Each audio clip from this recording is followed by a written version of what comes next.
نحمدہ ونصلی علی رسولہ الکریم اما بعد فاعوذ باللہ من الشیطان الرجیم بسم اللہ الرحمن الرحیم رب اشرح لی صدری ویسر لی امری واحلل عقدۃ من لسانی یفقہوا قولی ربی یسر ولا تعسر وتمم بالخیر۔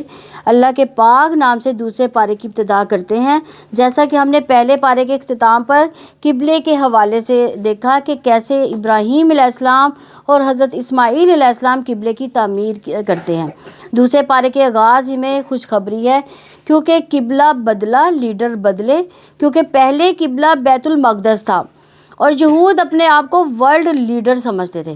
اللہ سبحانہ و تعالیٰ نے کس طرح یہ اعزاز قبلے کی تبدیلی کے ساتھ ہی یہ اعزاز امت مسلمہ کی طرف منتقل کیا۔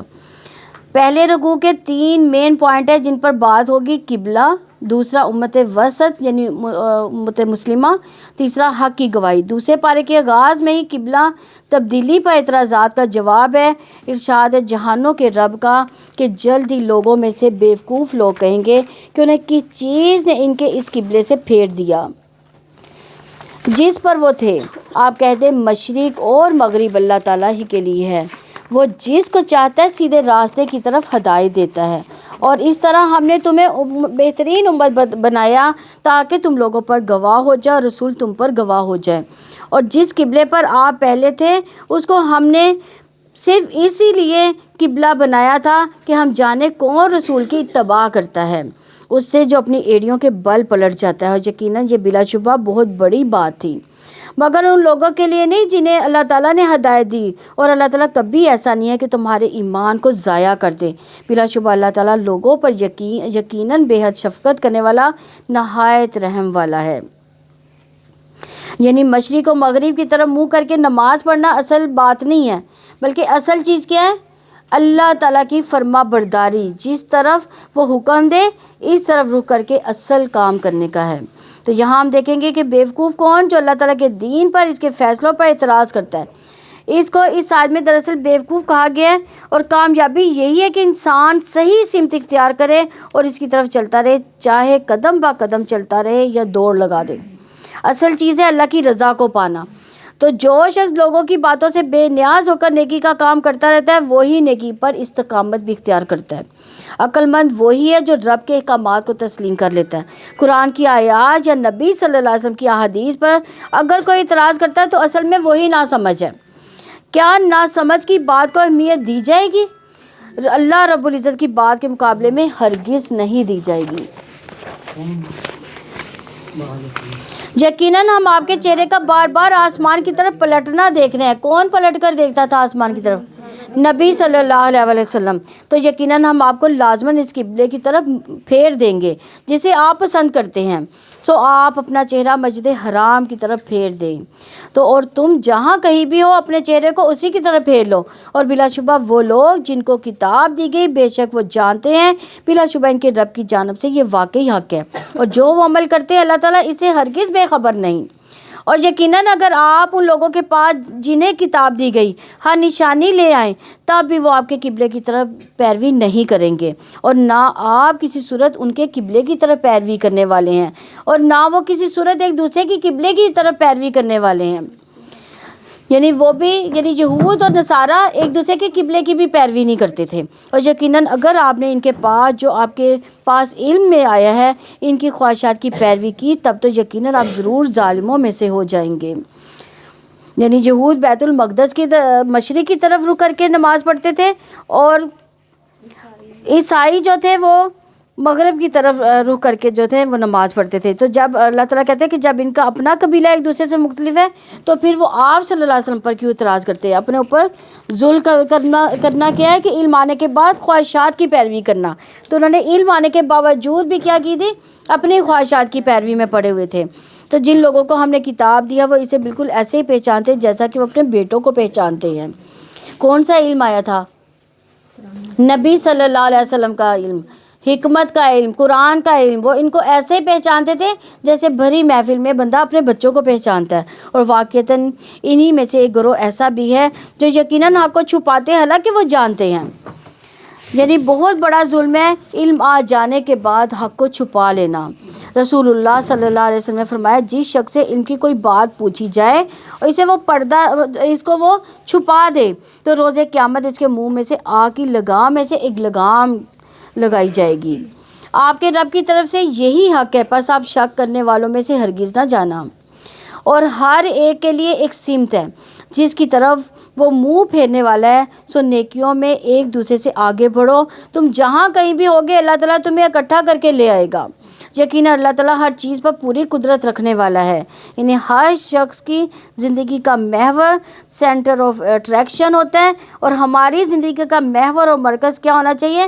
فاستبقوا الخیرات، یعنی نیکیوں میں آگے، نیکیوں میں جہاں تک ہو سکے دوڑ لگانی چاہیے۔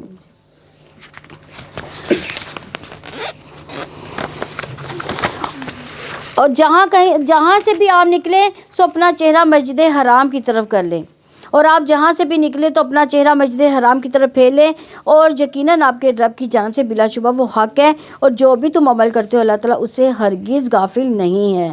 یعنی اس میں علماء کا اتفاق ہے کہ فرض نماز کے وقت قبلہ کی طرف رخ کرنا لازم ہے، اس کے بغیر نماز نہیں ہوتی۔ جو اللہ تعالیٰ سے ڈرے گا وہ اللہ تعالیٰ کی طرف راغب ہوگا، جو اللہ تعالیٰ کی طرف راغب ہوگا وہ اس کے احکامات کی پابندی کرے گا، اور اس پر اللہ اپنی نعمت تمام کر دے گا، اس کو اپنی طرف آنے کا راستہ، ہدایت کا راستہ دکھا دے گا۔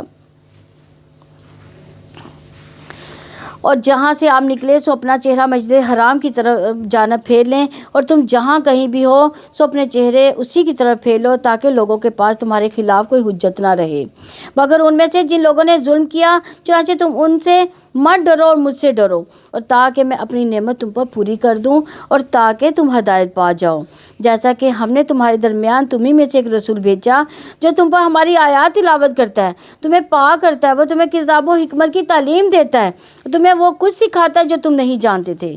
کون سکھاتا تھا؟ نبی صلی اللہ علیہ وسلم۔ اللہ تعالیٰ نے مومنوں کی ہدایت کے لیے ایک رول ماڈل بھیجا، ان کے اندر ایک رسول بھیجا جو 4 چیزیں سکھا رہا ہے۔ کیا سکھاتا ہے؟ ایک پہلی چیز تلاوت قرآن، یعنی قرآن کی تلاوت کرنا۔ دوسری چیز تزکیہ، یعنی ان کے نفسوں کو برائیوں سے پاک کیا، انہوں نے کتاب کی تعلیم دی، حکمت کی تعلیم دی۔ آپ صلی اللہ علیہ وسلم کی امت ہونے کی حیثیت سے ہمارا بھی یہی مشن بنتا ہے کہ ہم اللہ تعالیٰ کی کتاب کو پڑھیں اور لوگوں کو بھی پڑھائیں، اللہ کے رسول صلی اللہ علیہ وسلم کی حکمت کے ساتھ بھی بہترین معاملہ کریں۔ آپ لوگوں میں سے کوئی یہ سوچتا ہے کہ میں کتاب پڑھوں، اس کی تعلیم حاصل کروں اور پھر آگے پہنچاؤں؟ کتنے لوگ سوچتے ہیں؟ اللہ تعالیٰ آپ سب کو کامیابی عطا فرمائے۔ ان سب چیزوں کے پڑھنے کا مقصد کیا ہو؟ تلاوت برائے تلاوت نہ ہو، صرف تعلیم برائے تعلیم نہ ہو، بلکہ ان تمام چیزوں کے پڑھنے پڑھانے کا مقصد تزکیہ ہو۔ تو تزکیہ سے مراد سنوارنے کا عمل، انسان اندر باہر سے سنور جائے، پہلے سے بہتر ہو جائے، اس کے اندر بہترین اخلاق آ جائے، اندر اور باہر سے چمک اٹھے، وہ ایک بہترین انسان بن جائے جو لوگوں کے لیے خیر کا باعث ہو۔ لہٰذا تم مجھے یاد رکھو، میں تمہیں یاد رکھوں گا، اور میرا شکر ادا کرو، میری ناشکری مت کرو۔ یعنی وَاذْكُرُوا اللَّهَ كَثِيرًا لَعَلَّكُمْ تُفْلِحُونَ، جیسا کہ سورہ انفال میں فرمایا گیا، اللہ تعالیٰ کا ذکر ہر چیز سے بہتر چیز ہے۔ بہترین عمل یہ ہے کہ انسان جب دنیا سے رخصت ہو تو اس کی زبان پر کس کا ذکر ہو؟ اللہ کا ذکر ہو۔ موت کے وقت کس کو یاد کر رہا ہو؟ اللہ تعالیٰ کو۔ اللہ تعالیٰ فرماتے ہیں میں اپنے بندے کے ساتھ ہوتا ہوں جب تک وہ مجھے یاد کرتا رہتا ہے، اور میری یاد میں اپنے دونوں ہونٹ ہلاتا رہتا ہے۔ دیکھیں ہم سب بیٹھے ہیں، اللہ کو یاد کر رہے ہیں، تو اللہ تعالیٰ اس کا مطلب ہمارے ساتھ ہی ہیں۔ تو یاد رکھیے جس طرح کا ذکر ہم کریں گے ہمارا بھی ویسے ہی ذکر کیا جائے گا۔ تو یہاں دیکھنا ہے کہ ذکر کے فائدے کیا ہیں۔ ذکر سے انسان کا ایمان بڑھتا ہے، اللہ کی محبت بڑھتی ہے، اللہ تعالیٰ کا قرب بڑھتا ہے، اللہ تعالیٰ کی خشیت بھی بڑھتی ہے۔ ذکر کی بہترین شکل کون سی ہے؟ نماز ذکر کی بہترین شکل ہے۔ اے ایمان والو، صبر اور نماز کے ساتھ مدد طلب کرو، یقیناً اللہ تعالیٰ صبر کرنے والوں کے ساتھ ہے۔ یعنی ذکر کے بعد، شکر کے بعد یہاں کس بات کا ذکر کیا گیا؟ ہاں، صبر کا اور نماز کا۔ اس لیے کہا گیا خوشحال ترین انسان وہ ہے جو جس کی زندگی میں 3 چیزیں شامل ہو جائیں۔ پہلا ذکر یعنی اللہ تعالیٰ کی یاد، دوسرا شکر یعنی اللہ تعالیٰ کی نعمتوں پر محبت کا رویہ رکھنا، بہترین عمل کا رویہ رکھنا، تیسرا صبر، یعنی مشکلات آئیں تو کیا کرنا ہے؟ صبر کرنا ہے۔ ان تمام چیزوں میں مددگار کیا ہوتی ہے پھر؟ نماز۔ ان تمام چیزوں میں مددگار نماز ہے۔ اور جو اللہ تعالیٰ کی راہ میں مارے جائیں انہیں مردہ نہ کہو بلکہ وہ زندہ، لیکن تم شعور نہیں رکھتے۔ سب سے زیادہ صبر موت کے وقت کرنا چاہیے۔ اس آیت میں شہادت کی بات کی گئی ہے۔ صبر کرنے کے لیے کیا کرنا چاہیے؟ مثبت سوچ رکھنی چاہیے۔ اس آیت میں اللہ کے راستے میں موت کو زندگی کہہ کر صبر دلایا گیا۔ جو اللہ کی راہ میں جان دے دیں وہ زندہ ہے، لیکن تم شعور نہیں رکھتے، وہ مرتے نہیں، بس تمہیں یہ بات سمجھ نہیں آتی کہ موت زندگی کیسے ہو سکتی ہے۔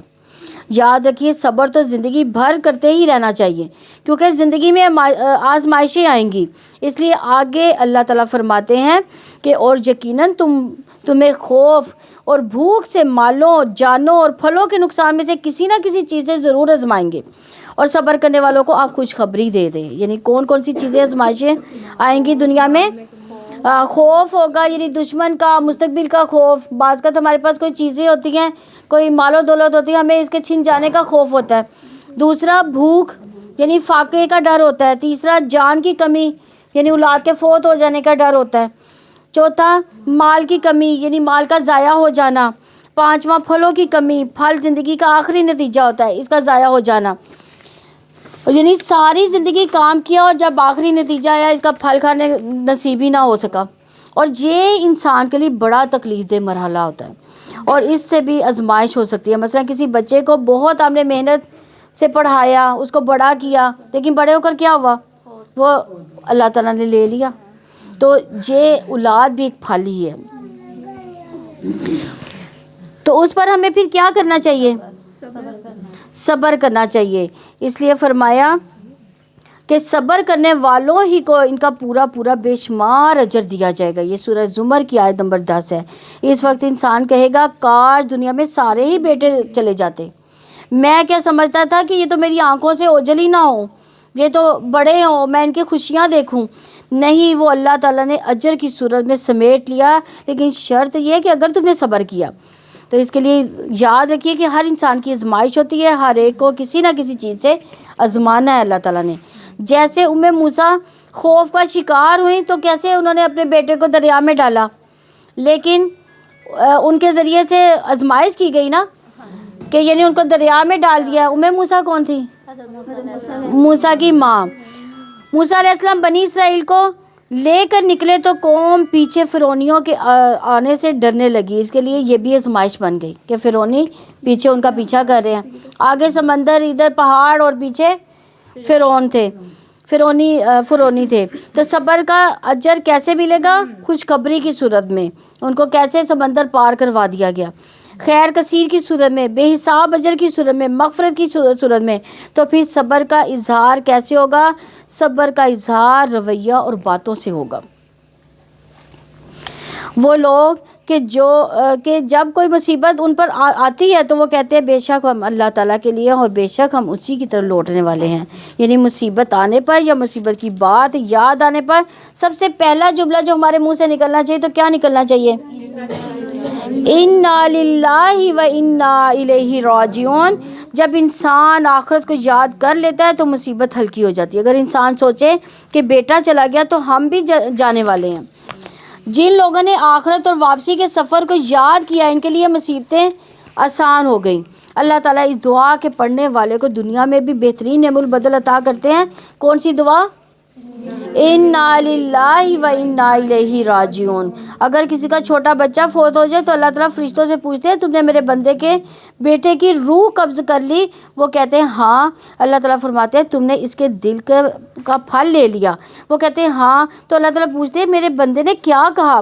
فرشتے کہتے ہیں اس نے تیری حمد بیان کی اور کہا انا للہ و انا الیہ راجعون۔ تو اللہ تعالیٰ فرماتے ہیں میرے بندے کے لیے جنت میں ایک گھر بنا دو، اس کا نام بیت الحمد رکھ دو۔ تو یہاں ایک اہم بات ہے، انا للہ و انا الیہ راجعون کے ساتھ الحمدللہ اللہ میں راضی ہوں پڑھنا ہوتا ہے۔ نبی کریم صلی اللہ علیہ وسلم صرف نعمت ملنے پر شکر نہیں کرتے تھے بلکہ تکلیف آنے پر بھی شکر کرتے تھے۔ کیوں؟ کیا کہتے تھے نبی صلی اللہ علیہ وسلم؟ الحمدللہ علی کل حال، خضر علیہ السلام نے ایک چھوٹے بچے کی جان لے لی تھی تو بڑے ہو کر اپنے والدین کو بہت ستانے والا تھا. یعنی اس وقت تو والدین کو بہت فیل ہوا ہوگا کہ اس کو قتل کر دیا گیا، لیکن اللہ تعالیٰ نے ان کی مدد کے لیے اس کو قتل کروایا. کیوں؟ کیونکہ والدین نیک تھے اور وہ بچہ بڑا ہو کر ان کو ان کے یعنی ایمان سے پھیر دینے والا تھا. ہمیں نہیں معلوم ہم سے جو چیز لی گئی ہے وہی ہمارے لیے بہتری کا باعث ہے یا نہیں ہے، یہ اللہ تعالیٰ جانتے ہیں. یہی لوگ ہیں جن پر ان کے رب کی طرف سے کئی مہربانیاں، بڑی رحمت ہے، اور یہی لوگ ہدایت پانے والے ہیں. صبر کرنے والوں کے لیے 3 نعمتیں ہیں. ایک، اللہ تعالیٰ کی رضا، اللہ کی رحمت، اللہ کی ہدایت. یقیناً صفا مروہ اللہ تعالیٰ کی نشانیوں میں سے ہے، تو جو کوئی بیت اللہ کا حج یا عمرہ کرے تو اس پر کوئی حرج نہیں کہ ان دونوں کا خوب طواف کرے، اور جو کوئی خوشی سے کوئی نیکی کرے تو یقیناً اللہ تعالیٰ قدردان ہے، سب کچھ جاننے والا ہے. یعنی صبر کی عظیم ترین مثال کیا ہے؟ حضرت ہاجرہ نے اللہ کے حکم سے صبر کرتے ہوئے تنہائی جگہ پر صبر کے ساتھ زندگی گزاری، خوشی خوشی وہ دن کاٹے. ایک اکیلی عورت نے بچے کی کیسی تربیت کی. اللہ تعالیٰ کا ہر حکم ماننے والا حضرت اسماعیل علیہ السلام. اور یاد رکھیے ہر چیز اللہ تعالیٰ کی کسی حکمت کے تحت ہوتی ہے، کوئی وجہ ہوتی ہے. زندگی میں جب کچھ لیا جاتا ہے تو پھر اللہ تعالیٰ اس کو دیتے بھی ہیں. تو اللہ تعالیٰ کس کے ساتھ پھر ہوتا ہے؟ ان مع الصابرین. ہاں، تو اللہ تعالیٰ کہتے ہیں ان مع العسر یسرا، بے شک مشکل سے کے ساتھ آسانی ہے. جو لوگ اللہ تعالیٰ کی خاطر صبر کر جائیں تو اللہ تعالیٰ ان کے قدموں کے نشان بھی یادگار بنا دیتے ہیں. جس طرح صفا مروہ کس کی قدموں کے نشان ہیں؟ وہ حضرت ہاجرہ کے قدموں کے نشان. بڑے بڑے لوگ پیروی کرتے ہیں ان کی. بے شک جو لوگ واضح دلیلوں اور ہدایت کو چھپاتے ہیں جس کو ہم نے نازل کیا ہے اس کے بعد کہ ہم نے اس کو لوگوں کے لیے کتاب میں کھول کر بیان کر دیا، وہی لوگ ہیں جن پر اللہ تعالیٰ لعنت کرتا ہے. تمام لعنت کرنے والے بھی اس پر لعنت کرتے ہیں، مگر جن لوگوں نے توبہ کی اور اصلاح کر لی، کھول کر بیان کر دیا، تو یہی لوگ ہیں جن کی توبہ میں قبول کرتا ہوں، اور میں ہی بہت توبہ قبول کرنے والا ہوں، نہایت رحم والا ہوں.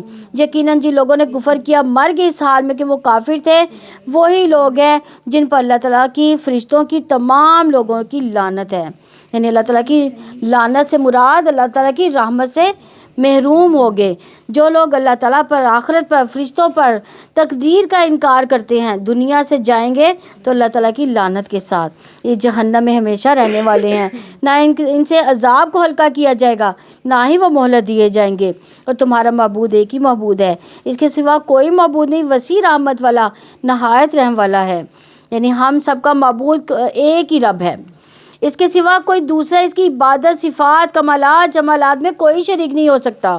اس بات کی کیا دلیل ہے؟ کائنات کی تخلیق، کائنات کی نشانیوں پر غور و فکر کرنے کی ضرورت ہے ہمیں. بے شک آسمان و زمین کی تخلیق میں، رات و دن کے بدلنے میں، ان کشتیوں میں جو وہ چیزیں لے کر سمندر میں چلتی ہیں جو لوگوں کو نفع دیتی ہیں، اس پانی میں جو اللہ تعالیٰ نے آسمان سے اتارا، پھر اسے زمین کو اس کی موت کے بعد زندہ کیا، اور اس میں ہر قسم کے جانور پھیلا دیے، ہر ہواؤں کی گردش میں اور بادل میں جو آسمان اور زمین کے درمیان مسخر ہیں. یقیناً ان لوگوں کے لیے بہت سی نشانیاں ہیں جو عقل سے کام لیتے ہیں. یعنی اگر کسی تک پیغمبر کا پیغام نہ بھی پہنچے، حدیث نہ بھی پہنچے، کوئی دعوت دینے والا نہ بھی پہنچے، پھر بھی یہ ساری نشانیاں رب کی طرف دعوت دے رہی ہیں. کون سی نشانیاں؟ زمین و آسمان کی ہر چیز جو ہے، ان سب کو بنانے والا عبادت کے لائق ہے. یعنی جو اللہ تعالیٰ جس نے یہ بنایا وہی عبادت کے لائق ہے. اس لیے اسی کے آگے سر جھکا لو، اسی کو یاد کرو، اس کے لیے نماز، قربانی، صدقہ، سارے نیک اعمال کرو. سارے اعمال صرف اسی کی محبت میں ہونے چاہیے. کس کی محبت میں؟ اللہ تعالیٰ کی محبت میں. اور لوگوں میں سے ایسے بھی ہیں جو غیر اللہ کو شریک بناتے ہیں، وہ ان سے اللہ تعالیٰ کی محبت جیسی محبت کرتے ہیں. اور جو لوگ ایمان لائے وہ اللہ تعالیٰ کی محبت میں زیادہ شدید ہیں. اور کاش جن لوگوں نے ظلم کیا وہ دیکھ لیں اس وقت کو، جب وہ عذاب کو دیکھیں گے تو سمجھ جائیں گے کہ یقیناً ساری کی ساری قوت اللہ تعالیٰ کے لیے ہے، اور یقیناً اللہ تعالیٰ بہت سخت عذاب والا ہے. یعنی مخلوق کی محبت، چاہے وہ آسمان و زمین کی ہو، چاہے کسی انسان کی یا کسی بت کی ہو، اگر وہ محبت حد سے بڑھ جائے تو اللہ کی محبت سے زیادہ محبت ہو جائے تو وہ شرک فی محبت میں شرک ہو جاتا ہے. تو اس سے بچنے کی ضرورت ہے. جیسے آج کل یہ شیل کیا نا ہمیں ہاں، کسی چیز کی محبت زیادہ ہے. جو سب سے بڑا محبوب ہوتا ہے وہی اصل میں معبود ہوتا ہے. اگر اللہ کو معبود ماننا ہے تو سب سے بڑھ کر محبت بھی اسی کی ہونی چاہیے. جس کے ساتھ محبت ہوتی ہے اس کے لیے انسان بڑی بڑی قربانیاں دے جاتا ہے، باقی چیزوں کو پیچھے رکھتا ہے، اس کو آگے رکھتا ہے، اس کی پسند ناپسند کا خیال رکھتا ہے. ہوتا ہے نا ایسے، جو سب سے زیادہ بندہ ہمیں اچھا لگتا ہے تو ہم کیا کرتے ہیں، اس کے پسند ناپسند دیکھتے ہیں، اس کے مطابق جو ہے ہم وہ عمل کرتے ہیں. تو اگر ہمیں اللہ سے محبت ہے تو ہم کیا کریں گے، اللہ تعالیٰ کی پسند اللہ کی پسند اور ناپسند کو دیکھیں گے، اللہ تعالیٰ نے جو حکم دیا اس کو دیکھیں گے. تو اس کے لیے ہمیں پھر کیا کرنا پڑے گا، قرآن کی تعلیم لینی پڑے گی، جو کہ بہت ضروری ہے. تو یاد رکھیے، اللہ کی محبت انسان کے اعضاء پر بھی پھر ظاہر ہوتی ہے، معاملات میں بھی ظاہر ہوتی ہے، انسان کے سب کاموں میں پھر اللہ کی محبت جھلکتی ہے. جب انسان کے دل میں اللہ کی محبت آتی ہے تو وہ اللہ تعالیٰ کی اطاعت میں بہت محنت کرنے لگ جاتا ہے. اور جب وہ لوگ جن کی پیروی کی گئی تھی ان لوگوں سے بالکل بے تعلق ہو جائیں گے، جنہوں نے پیروی کی تو وہ عذاب کو دیکھ لیں گے، ان کے آپس کے تعلقات بالکل ٹوٹ جائیں گے. اور جن لوگوں نے پیروی کی تھی کہیں گے کاش ہمارے لیے ایک بار یا دوبارہ جانا ہو تو ہم بھی ان سے بالکل بے تعلق ہو جائیں گے جیسا کہ وہ ہم سے بالکل بے تعلق ہو گئے. اس طرح انہیں اللہ تعالیٰ ان کے اعمال ان پر حسرتیں بنا کے دکھائے گا، اور وہ جہنم کی آگ سے کسی صورت نکلنے والے نہیں. یعنی اس دنیا میں ہمیں اختیار دیا گیا، وہاں پہ اختیار نہیں ہوگا، وہاں پہ جو اعمال ہوں گے اس کے مطابق ہی چلنا ہوگا.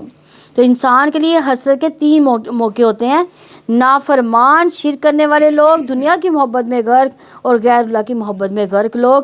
یہ لوگ موت کے وقت حسرت کا شکار ہو جائیں گے، قبر میں حسرت کا شکار ہوں گے، آخرت میں حسرت کا شکار ہوں گے.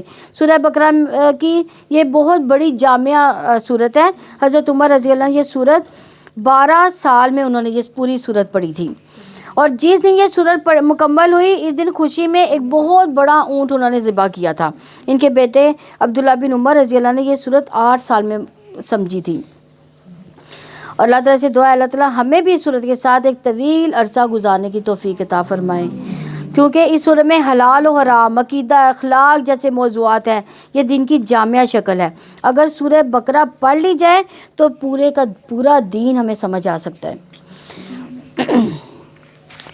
اے لوگوں، اس میں سے کھاؤ جو زمین میں ہے، حلال اور پاکیزہ، اور تم شیطان کے قدموں کی پیروی مت کرو، یقیناً وہ تمہارا کھلا دشمن ہے، اور وہ تمہیں برائی اور بے حیائی کا حکم دیتا ہے، اور یہ کہ تم اللہ تعالیٰ پر ایسی بات کرو جو تم نہیں جانتے. اور جب ان سے کہا جاتا ہے اس کی پیروی کرو جو اللہ تعالیٰ نے اتارا، تو وہ کہتے ہیں بلکہ ہم تو اسی کی پیروی کریں گے جس پر ہم نے اپنے باپ دادا کو پایا.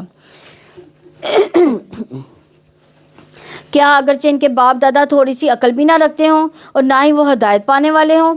اور ان لوگوں کی مثال جنہوں نے کفر کیا اس شخص کی مثال جیسی ہے جو ان جانوروں کو پکارتا ہے، جو پکار اور آواز کے سوا کچھ نہیں سنتے. وہ بہرے ہیں، گونگے ہیں، اندھے ہیں، سو وہ نہیں سمجھتے. اے لوگوں جو ایمان لائے ہو، پاکیزہ چیزوں میں سے کھاؤ جو ہم نے تمہیں عطا کی، اور اللہ تعالیٰ کا شکر ادا کرو اگر تم صرف اسی کی عبادت کرتے ہو. یعنی اس آیت کی روح سے 2 چیزیں عبادت میں شامل ہیں: ایک طیب کھانا اور دوسرا کھا کر شکر ادا کرنا. یقیناً اللہ تعالیٰ نے تم پر حرام کیا مردار خون اور سور کے گوشت کو، جس پر غیر اللہ کا نام پکارا جائے. پھر جو شخص مجبور کر دیا جائے اس حال میں کہ نہ وہ بغاوت کرنے والا ہو نہ وہ حد سے بڑھنے والا ہو تو اس پر کوئی گناہ نہیں. یقیناً اللہ تعالیٰ بےحد بخشنے والا نہایت رحم والا ہے. یعنی انتہائی مجبوری میں اگر کسی کو حرام کھانا پڑا تو وہ حرام کی چاہت رکھنے والا نہ ہو. یقیناً جو لوگ اس کو چھپاتے ہیں جو اللہ تعالیٰ نے اپنی کتاب میں سے نازل کیا اس کے بدلے میں وہ تھوڑی قیمت حاصل کرتے ہیں. یہ لوگ اپنے پیٹوں میں آگ کے سوا کچھ بھی نہیں کھاتے، اور قیامت کے دن اللہ تعالیٰ نہ ان سے بات کرے گا نہ ہی انہیں پاک کرے گا، اور ان کے لیے دردناک عذاب ہے.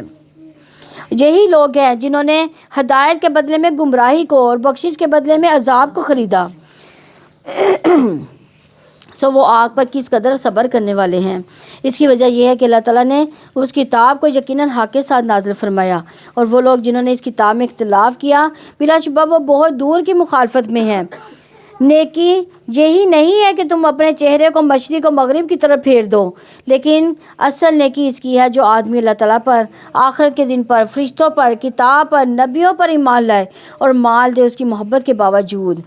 رشتہ داروں، یتیموں، مسکینوں، مسافروں، سوال کرنے والوں اور غلاموں کو چھڑانے اور نماز قائم کی اور زکوٰۃ ادا کی اور اپنے عہد کو پورا کرنے والے ہوں۔ جب وہ عہد کریں اور تنگ دستی، تکلیف، لڑائی کے وقت صبر کرنے والے ہوں، یہی لوگ ہیں جنہوں نے سچ کہا اور یہی متقی لوگ ہیں۔ یعنی اس آیت کو آیت بر بھی کہتے ہیں، کیونکہ اس میں نیکی کی ایک جامعہ اس میں تصور دیا گیا ہے۔ جو یہ جاننا چاہے کہ نیکی کے کون سے کام ہیں، اسے چاہیے کہ یہ آیت پڑھ لے، یعنی نیکی کے کون کون سے کام ہیں تو اسے یہ چاہیے کہ یہ آیت پڑھ لے۔ سب سے پہلے عقیدہ درست کرنے کی ضرورت ہے، پھر حقوق العباد، حقوق اللہ کی ادائیگی پر بات ہے۔ سبحان اللہ، بہت ساری چیزوں کو اکٹھا ذکر کر کے پھر عہد کو الگ ذکر کیا گیا ہے۔ وعدہ خلافی نہ کرے، جب کسی کے ساتھ کوئی معاملہ کر لے تو اس کو پورا کرے۔ صبر نیکیوں کی بنیاد ہے، جس میں صبر نہیں وہ نیکی نہیں کر سکتا، کر لے تو سنبھال نہیں سکتا، اگر سنبھال لے تو ضائع کرنے سے مشکل سے ہی بچتا ہے۔ مثلا نیکی کا کام کر کے لوگوں سے تعریف کروانا چاہیں گے تو کیا ہوگا؟ نیکی ضائع۔ ریاکاری کر کے یعنی وہ ریاکاری انہوں نے کی، دکھاوا کیا تو وہ ضائع ہوگی نیکی۔ یہ بھی صبر ہے کہ انسان اپنا منہ روک لے، اللہ تعالیٰ کے لیے کیا ہے، پھر کس بات کا چرچا دنیا سے کرنا ہے۔ یہ سچ کی تعریف ہے۔ اس آیت میں متقین کی علامات بتائی گئی ہیں، جو تقوی والے ہیں وہی کامیاب ہونے والے ہیں۔ ان صفات کی ترتیب میں بہت حکمت ہے۔ پہلے رشتہ داروں کا ذکر کیا گیا، پھر یتیم یعنی چھوٹے، مسکین جو محتاج ہیں، فاقہ لاحق ہے ان کو، ابن السبیل جس کی مدد کم ہوتی ہے، یعنی ابن السبیل مسافر کو کہا جاتا ہے، مانگنے والے جو محتاج نہ بھی ہوں تو بھی یاد رکھیے رشتہ دار صدقے کا زیادہ مستحق ہے بنسبت دوسروں کے۔ اے لوگوں جو ایمان لائے ہو، تم پر مقتولوں کا بدلہ لینا فرض کر دیا گیا۔ آزاد کے بدلے وہی آزاد قاتل، غلام کے بدلے وہی غلام قاتل، عورت کے بدلے وہی قاتلہ عورت قتل ہوگی۔ اور پھر جس کو اپنے بھائی سے کچھ بھی معافی مل جائے تو معروف طریقے سے پیچھا کرنا اور خوبی کے ساتھ اس کو دیت کو ادا کرنا ہے۔ یہ ایک طرح کی آسانی اور مہربانی تمہارے رب کی طرف سے ہے۔ پھر اس کے بعد جس نے زیادتی کی تو اس کے لیے دردناک عذاب ہے۔ یعنی یا تو قتل کے بدلے قتل ہوگا یا قتل کے بدلے دیت ہوگی، یعنی اس سے معاوضہ لے لیا جائے گا۔ لیکن اس کے باوجود اگر دیت لینے کے باوجود وہ قتل بھی کر دیتا ہے تو یہ زیادتی ہوگی۔ اور تمہارے لیے عقل والو بدلہ لینے میں ایک طرح کی زندگی ہے تاکہ تم بچ جاؤ، یعنی آئندہ قتل ہونے بند ہو جائیں گے۔ یعنی اگر ہم یہ معاملہ شریعت نافذ کر دیتے، یعنی قتل کے بدلے قتل، تو کیا ہوگا؟ اصل میں تو دیکھنے میں تو یہ لگ رہا ہے کہ زندگی ختم ہو رہی ہے دوسری بھی، لیکن اصل میں باقی زندگیاں بچانا ہے۔ جب یہ ڈر دل میں بیٹھ جائے گا کہ میں نے اس کو قتل کیا، مجھے بھی قتل کیا جائے گا، تو یہ معاشرے کے لیے فلاح کا نتیجہ بنے گی۔ تم پر فرض کیا گیا جب تم میں سے کسی ایک کو موت آئے، اگر اس نے کچھ مال چھوڑا تو والدین رشتہ داروں کے لیے اچھے طریقے سے وصیت کرنا ہے۔ یہ متقی لوگوں پر لازم ہے، یعنی متقی لوگ وصیت کرتے بھی ہیں اور وصیت پوری بھی کرتے ہیں۔ وصیت اللہ کی طرف سے صدقہ ہے، مال کو خیر میں استعمال کرنا چاہیے، وارثوں کے لیے بھی کچھ نہ کچھ چھوڑنا چاہیے۔ 1/3 مال کی وصیت کی اجازت دی گئی ہے اور وہ بھی زیادہ بتایا گیا۔ بہتر یہی کہ اپنی زندگی میں اپنے مال سے خود اچھے کام کر لیے جائیں، اسے اجر کما لیا جائے، کیونکہ جو چھوڑ جائیں گے وہ دوسروں کا ہو جائے گا۔ اور دوسرے آپ کا مال کس طرح سے استعمال کرتے ہیں، کیا نیکیوں میں استعمال کریں یا برائیوں میں، یہ ان پر ڈیپینڈ کرتا ہے، اور یہ بھی نہیں پتہ کہ کہاں استعمال کریں۔ پھر جو اسے بدل ڈالے اس کے بعد کہ اسے سن چکا ہو تو یقیناً انہی لوگوں پر ان کا گناہ ہے جو اسے بدلیں۔ یقیناً اللہ تعالیٰ سب کچھ سننے والا، سب کچھ جاننے والا ہے۔ پھر جو کوئی وصیت کرنے والے سے کسی قسم کی طرفداری یا گناہ سے ڈرے، پس وہ ان کے درمیان اصلاح کر دے تو اس پر کوئی گناہ نہیں۔ یقیناً اللہ تعالیٰ بہت بخشنے والا، نہایت رحم والا ہے۔ اے لوگوں جو ایمان لائے ہو، تم پر روزہ رکھنا فرض کر دیا گیا جیسے ان لوگوں پر فرض کیا گیا تھا جو تم سے پہلے تھے، کہ تاکہ تم بچ جاؤ۔ یعنی روزہ ایک کفایت کرنے والی عبادت ہے۔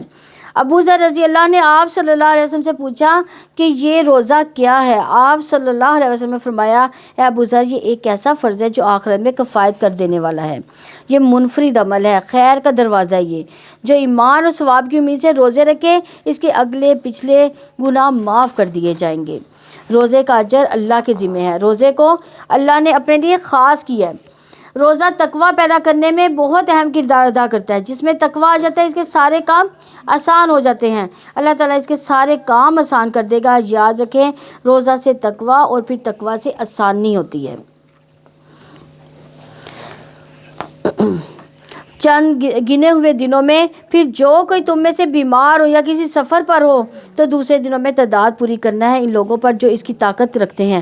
فدیہ ایک مسکین کا کھانا، پھر جو شخص خوشی سے کوئی نیکی کرے تو اس کے بہتر ہے، اور یہ کہ تم روزہ رکھو تمہارے لیے بہتر ہے اگر تم جانتے ہو۔ رمضان کا مہینہ وہ ہے جس میں قرآن نازل کیا گیا، جو انسانوں کے لیے ہدایت ہے، اور ہدایت کی اور حق و باطل کا فرق کرنے کی واضح دلیلیں ہیں۔ تو تم میں سے جو کوئی اس مہینے میں حاضر ہو تو اس کے روزے رکھے، اور جو کوئی بیمار ہو یا کسی سفر پر ہو تو دوسرے دنوں میں اس کی تعداد پوری کرنا ہے۔ اللہ تعالیٰ تمہارے ساتھ آسانی کا ارادہ رکھتا ہے اور تم پر تنگی کا ارادہ نہیں رکھتا، اور تاکہ تم تعداد پوری کر سکو اور تم اس پر اللہ تعالیٰ کی بڑائی بیان کرو جو اس نے تمہیں ہدایت دی، اور تاکہ تم شکر گزار بنو۔ یعنی رمضان کی اہمیت قرآن کی وجہ سے ہے، تو خود قرآن کی اہمیت کیا ہوگی؟ روزہ رکھنے کا مقصد تقویٰ کے علاوہ شکر بھی ہے، اور جب میرے بندے آپ سے میرے بارے میں سوال کریں تو یقیناً میں قریب ہی ہوں، میں پکارنے والے کی دعا قبول کرتا ہوں۔ جب بھی وہ مجھے پکارتا ہے تو لازم ہے کہ میری بات مانے اور مجھے پر ایمان لائے تاکہ وہ ہدایت پائے۔ یعنی اٹھتے بیٹھتے، سفر میں، حضر میں، جب بھی رب کو پکارو گے وہ سنے گا، لیکن جواب کے لیے چاہیے کہ بندے بھی رب کا حکم مانیں۔ یعنی جب اللہ تعالیٰ کا حکم آ جائے تو اس کو مانیں، اپنے گناہوں پر نظر کریں، کیونکہ گناہ بندے اور اللہ کے بیچ میں رکاوٹ بن جاتے ہیں۔ بندے کا دل اللہ تعالیٰ کی طرف مائل نہیں ہوتا، دعائیں بھی قبول نہیں ہوتی۔ ہم کہتے ہیں کہ ہماری دعائیں قبول نہیں ہوتی، ہم دیکھیں کہ ہم کتنی اللہ تعالیٰ کی بات مانتے ہیں۔ تو اس کے لیے یاد رکھیے رمضان کا مہینہ آ رہا ہے، اس میں خوب خوب دعائیں کریں۔ 3 آدمیوں کی دعا کبھی رد نہیں ہوتی، ان میں سے ایک روزے دار کی، یہاں تک کہ وہ روزہ افطار کر لے۔ یعنی ہم لوگ یہ سمجھتے ہیں کہ افطار کے ٹائم پہ ہی دعا قبول ہوتی ہے، افطار کے ٹائم پہ نہیں ہوتی، پورا دن آپ دعائیں کر سکتے ہیں۔ روزہ صبح سے لے کر شام تک ہوتا ہے، تو صبح سے لے کر شام تک آپ جتنی دعائیں کریں گے اللہ تعالیٰ ضرور قبول کرے گا۔ رمضان کے ہر دن اور رات میں دعائیں قبول ہوتی ہیں۔ دعاؤں کی آپ لسٹ بنا لیں، آپ کو ہو سکتا ہے رمضان میں بھول جائیں، لسٹ بنا کے رکھ لیں، اور تاکہ آپ کو یاد دہانی رہے۔ رسول اللہ صلی اللہ علیہ وسلم نے فرمایا، بے شک رمضان کے ہر دن اور ہر رات اللہ تعالیٰ کی طرف سے کچھ لوگوں کو جہنم سے نجات ملتی ہے۔ اللہ تعالیٰ ہمیں بھی ان لوگوں میں شامل فرما لے۔ اور ہر دن اور رات میں مسلمان کی دعا ایسی ضرور ہوتی ہے جو اللہ تعالیٰ ضرور قبول کرتا ہے، یعنی رمضان کے دن اور رات میں۔ تو ہمیں پھر کیا کرنا ہے؟ اس کے لیے اللہ تعالیٰ سے دعائیں کرنی ہیں، اور اپنے مال آپس میں باطل طریقے سے نہ کھاؤ اور نہ ان کو حاکموں کی طرف لے جاؤ تاکہ لوگوں کے مالوں میں سے ایک حصہ گناہ کے ساتھ کھا جاؤ، حالانکہ تم جانتے ہو، اور آپ سے نئے چاندوں کے بارے میں پوچھتے ہیں۔ آپ کہتے ہیں کہ وہ لوگوں کے لیے حج کے لیے وقت معلوم کرنے کے ذریعے ہیں، اور نیکی یہ نہیں کہ تم گھروں میں ان کے پیچھے سے آؤ، بلکہ نیکی اس کی ہے جو ڈرے اور گھروں میں ان کے دروازوں سے آؤ اور اللہ تعالیٰ سے ڈر جاؤ تاکہ تم کامیاب ہو جاؤ۔ میں نے آج چھوڑ دی بیچ میں سے، کون سی آج چھوڑی ہے؟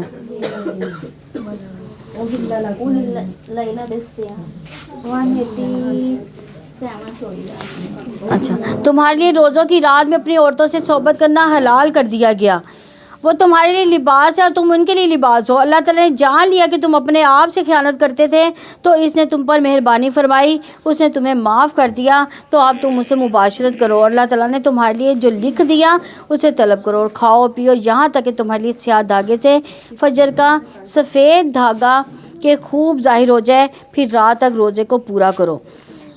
ان سے مباشرت نہ کرو جب تم مسجد میں اعتکاف کرنے والے ہو، یہ اللہ تعالیٰ کی حدود ہیں، سو ان کے قریب نہ جاؤ۔ اسی طرح اللہ تعالیٰ لوگوں کے لیے اپنی آیات کھول کر بیان کرتا ہے تاکہ تم بچ جاؤ۔ تو لباس کا مقصد کیا ہوا؟ مزید خوبصورت بنانا۔ شوہر اور بیوی کا تعلق بھی لباس کی طرح ہوتا ہے، اسی لیے اسے داغدار نہیں کرنا چاہیے، اسے اتارنا نہیں چاہیے، اسے اہمیت دینی چاہیے۔ ایک دوسرے کا لباس ہے، اس کو اچھی طرح سے سمجھیں، ایک دوسرے کا خیال رکھیں۔ لباس میلا ہو، داغدار ہو تو فوراً فکر ہوتی ہے کہ کیا ہمیں شوہر کے دین یا کسی اور ایسی عادت کی فکر ہے تو اللہ کو جو ناپسند ہو، تو اس کے لیے ہم دیکھنا چاہیے کہ ہم کتنی دعائیں کرتے ہیں۔ رمضان کا مہینہ وہ ہے جس میں قرآن نازل کیا، اور اپنے مال آپس میں باطل طریقے سے نہ کھاؤ، نہ ان کو حاکموں کی طرف لے جاؤ تاکہ لوگوں کے مالوں میں سے ایک حصہ گناہ کے ساتھ کھا جاؤ، حالانکہ تم جانتے ہو اور وہ آپ سے نئے چاندوں کے بارے میں پوچھتے ہیں، آپ کہتے ہیں وہ لوگوں کے لیے اور حج کے لیے وقت معلوم کرنے کے ذریعے ہیں۔ نیکی یہ نہیں کہ تم گھروں میں سے اس کے پیچھے سے آؤ، بلکہ نیکی اس کی ہے جو ڈرے اور گھروں میں ان کے دروازوں سے آؤ اور اللہ تعالیٰ سے ڈر جاؤ تاکہ تم کامیاب ہو جاؤ۔ یعنی چاند اللہ تعالیٰ کی بڑی نشانیوں میں سے ایک نشانی ہے۔ چاند کے ذریعے عبادت کا تعین ہوتا ہے۔ کون سی عبادت کا تعین ہوتا ہے؟ اسلامی مہینے سے، یعنی روزے کب آئیں گے، محرم کب شروع ہوگا، ایام بیعت کے روزے کب رکھے جائیں گے۔ اس سے یہ بھی پتہ چلتا ہے کہ اللہ تعالیٰ نے ہمارے لیے دین کو کتنا آسان کر دیا ہے۔ اور اللہ تعالیٰ کی راہ میں اس سے لڑو جو تم سے لڑتے ہیں، اور زیادتی نہ کرو، یقیناً اللہ تعالیٰ زیادتی کرنے والوں سے محبت نہیں کرتا۔ انہیں قتل کرو جہاں بھی تم ان کو پاؤ، انہیں بھی نکال دو جہاں سے انہوں نے تمہیں نکالا تھا۔ کہاں سے نکالا تھا مسلمانوں کو؟ مکہ سے نکالا تھا۔ یہ مکہ فتح ہونے کے بعد کی آیت ہے، اور فتنہ قتل سے بھی زیادہ سخت ہے۔ اور تم مسجد حرام کے پاس ان سے نہ لڑو یہاں تک کہ وہ اس میں سے تم سے لڑے، پھر اگر وہ تم سے لڑے تو تم انہیں قتل کرو۔ کافروں کی ایسی ہی سزا ہے، پھر اگر وہ باز آ جائیں تو یقیناً اللہ تعالیٰ بے حد بخشنے والا، نہایت رحم والا۔ یعنی ان کی کفر کے بعد اللہ تعالیٰ پھر بھی ان کی بخشش کے لیے حاضر ہیں۔ اور ان سے لڑو یہاں تک کہ کوئی فتنہ باقی نہ رہے اور دین اللہ تعالیٰ کے لیے ہو جائے، پھر اگر وہ باز آ جائے تو ظالموں کے سوا کسی پر کوئی زیادتی نہ ہوگی۔ حرمت والا مہینہ حرمت والے مہینے کا بدلہ ہے، تمام حرمتوں کا قصاص ہے۔ چنانچہ جو تم پر زیادتی کرتا ہے تو تم بھی اس پر زیادتی کرو جیسی کہ اس نے تم پر زیادتی کی۔ اللہ تعالیٰ سے ڈرو، جان لو یقیناً اللہ تعالیٰ متقیوں کے ساتھ ہے۔ اللہ تعالیٰ کی راہ میں خرچ کرو، اپنے ہاتھوں ہلاکت میں نہ پڑو، اور نیکی کرو، بلا شبہ اللہ تعالیٰ نیکی کرنے والوں سے محبت کرتا ہے۔ یعنی فی سبیل اللہ، اللہ تعالیٰ میں خرچ کرنے سے مراد اللہ تعالیٰ کے دین کے لیے، دین کے دفاع کے لیے، دینی اداروں کی ترقی اور مضبوطی کے لیے۔ دین ہے تو تم بچے ہوئے ہو، اس لیے دین کے لیے خرچ کرو، اور حج و عمرہ اللہ تعالیٰ کے لیے پورا کرو۔ پھر اگر تمہیں روک دیا جائے تو قربانی کا جو بھی جانور میسر ہو ذبح کر دو، اپنے سروں کو نہ منڈواؤ جب تک قربانی کا جانور اپنے مقام تک نہ پہنچ جائے۔ پھر تم میں سے جو کوئی بیمار ہو یا اس کے سر میں تکلیف ہو تو روزے یا صدقے یا قربانی کا فدیہ ہے۔ پھر جب تم امن میں ہو تو جو کوئی عمرے سے حج تک ساتھ فائدہ اٹھائے تو قربانی میں سے جو میسر ہو ذبح کرے۔ پھر جو قربانی نہ پائے وہ 3 دن کے روزے حج میں رکھے، 7 دن کے اس وقت جب تم واپس آؤ۔ یہ پورے 10 ہیں، یہ اس کے لیے جس کے اہل و عیال مسجد حرام کے قریب رہائشی نہ ہو، اور اللہ تعالیٰ سے ڈر جاؤ، جان لو بلا شبہ اللہ تعالیٰ بہت سخت عذاب والا ہے۔ حج کے چند مہینے جو معلوم ہے، چنانچہ جو شخص ان میں حج فرض کر لے تو حج میں نہ کوئی شہوانی فعل ہو، نہ کوئی نافرمانی، اور نہ کوئی لڑائی جھگڑا، اور نیکی میں سے جو کام بھی تم کرو گے اللہ تعالیٰ اس کو جان لے گا۔ اپنے ساتھ زیادہ راہ لے لو تو یقیناً بہترین زیادہ راہ تقویٰ ہے۔ اے عقل والو مجھے ہی سے ڈرتے رہو۔ یعنی حج کا سفر خوب نیکیوں کا سفر ہے۔ اسی لیے بعض علماء کہتے ہیں کہ جب مکہ میں داخل ہو تو قرآن ختم کیے بغیر نہ نکلو، یعنی قرآن کی تلاوت کرنا شروع کر دیں اور پورا قرآن وہاں سے پڑھ کے نکلیں۔ تم پر کوئی گناہ نہیں کہ تم اپنے رب کا فضل تلاش کرو۔ پھر جب تم عرفات سے واپس آؤ تو مشعر حرام کے پاس یعنی مزدلفہ کے پاس اللہ تعالیٰ کا ذکر کرو، اس کا ذکر کرو جیسے اس نے تمہیں ہدایت دی، اور بلا شبہ اس سے پہلے یقیناً تم گمراہ لوگوں میں سے تھے۔ یعنی ذکر بھی ایک عبادت ہے، اس لیے من مانے طریقوں سے نہیں ذکر کرنا۔ کس طریقے سے کرنا ہے؟ جیسے اللہ تعالیٰ نے حکم دیا۔ پھر تم وہیں سے واپس آؤ جہاں سے لوگ واپس آتے ہیں، اللہ تعالیٰ سے بخشش مانگو، یقین اللہ تعالیٰ بے حد بخشنے والا، نہایت رحم والا ہے۔ ثم افیضوا من حیث افاض الناس، یعنی عرفات تک جاؤ، کیونکہ قریش کے سردار یہ سمجھتے تھے کہ یہ عوام کے لیے، اور ہم تو خاص لوگ ہیں، وہ اپنے آپ کو خاص لوگ سمجھتے تھے، لیکن حج میں کوئی اسپیشل نہیں ہوتا۔ اللہ تعالیٰ کے نزدیک سب سے اہم وہ ہے جس کا تقویٰ زیادہ ہے، اسی کا حج زیادہ بہترین ہے۔ حج کے موقع پر سب سے زیادہ فکر اپنے گناہوں سے معافی کی ہونی چاہیے۔ پھر جب تم اپنے حج کے اعمال پورے کر چکو تو اللہ تعالیٰ کو یاد کرو، اپنے آباء و اجداد کو یاد کرنے کی طرح یا اس سے بھی زیادہ یاد کرنا۔ پھر لوگوں میں سے کوئی ہے جو کہتا ہے اے ہمارے رب ہمیں دنیا ہی میں دے، اس کے لیے آخرت میں کوئی حصہ نہیں، یعنی جو دنیا مانگتا ہے تو اس کا پھر آخرت میں کوئی حصہ نہیں، آخرت میں اس سے کچھ بھی اس کو میسر نہ آئے گا۔ تو ہمیں پھر کیا مانگنا چاہیے؟ دنیا اور آخرت دونوں کی بھلائی مانگنی چاہیے۔ خالی ہم دنیا ہی مانگتے ہیں، ہم کیا کہتے ہیں؟ اللہ ہمیں گھر اچھا دے دے، ہمارے بچوں کو اعلیٰ افسر بنا دے، ہمیں آسانیاں کر دے ہمارے لیے، یعنی ہم آخرت کے لیے کچھ بھی نہیں مانگتے۔ تو ہمیں پھر کیا دعا کرنی چاہیے؟ ربنا آتنا فی الدنیا حسنۃ وفی الآخرۃ حسنۃ عذاب النار، یعنی دنیا اور آخرت دونوں ہی اس میں آ جاتے ہیں۔ اور ان میں سے کوئی ہے جو کہتا ہے ہمارے رب ہمیں دنیا میں بھی بھلائی عطا فرما اور آخرت میں بھی بھلائی عطا فرما اور ہمیں آگ کے عذاب سے بچا۔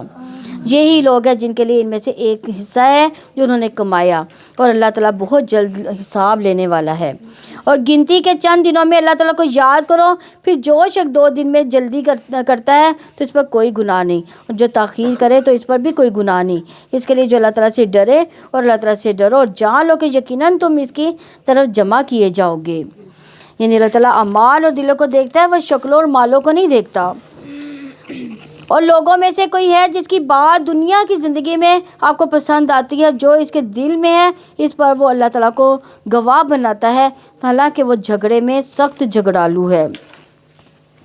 اور جب وہ لوٹ کر جاتا ہے تو زمین میں کوشش کرتا ہے کہ فساد پھیلائے، وہ کھیتوں اور نسلوں کو برباد کر دیتا ہے، اور اللہ تعالیٰ